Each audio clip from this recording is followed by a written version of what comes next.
ಬದಲಾಗಿತ್ತು. ಎಂತ ಕಷ್ಟ, ದುಡ್ಡಿಲ್ಲ, ಅವಮಾನ, ಯಾರ ಮೇಲೂ ದ್ವೇಷ ಮಾಡಲಿಲ್ಲ, ಹಿಂಸೆಯನ್ನ ಪ್ರಚೋದನೆ ಮಾಡಲಿಲ್ಲ, ಕಾನೂನನ್ನು ಕೈಗೆತ್ತಿಕೊಳ್ಳಿಲ್ಲ.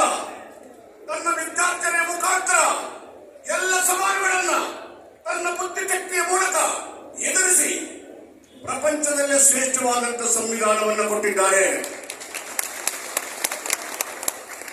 ಈ ಮಾತನ್ನ ಬರಾಕ್ ಒಬಾಮಾ ಅಧ್ಯಕ್ಷ ಅಮೆರಿಕದಲ್ಲಿ ಬಂದು ಪಾರ್ಲಿಮೆಂಟ್ ನಲ್ಲಿ 2 ಸಲ ಹೇಳ್ತಾರೆ. ಬಾಬಾ ಸಾಹೇಬ್ ಅಂಬೇಡ್ಕರ್ ಅವರು ದಲಿತರಾಗಿ ಹುಟ್ಟಿದ್ರು. ಆಳವಾದ ಅಧ್ಯಯನ ಮತ್ತು ಪರಿಶ್ರಮದಿಂದ ಕಠಿಣವಾದಂತಹ ವಿದ್ಯಾರ್ಥಿಯನ್ನು ಮಾಡಿ ಭಾರತ ದೇಶದ 140 ಕೋಟಿ ಜನರ ಹಕ್ಕನ್ನು ರಕ್ಷಣೆ ಮಾಡುವ ಶ್ರೇಷ್ಠ ಸಂವಿಧಾನ ಕೊಟ್ಟಿದ್ದಾರೆ ಅಂತ ಹೇಳ್ತಾರೆ ಒಬಾಮಾ. ಅಮೆರಿಕದಿಂದ ಬಂದು ಅಂಬೇಡ್ಕರ್ ಅವರು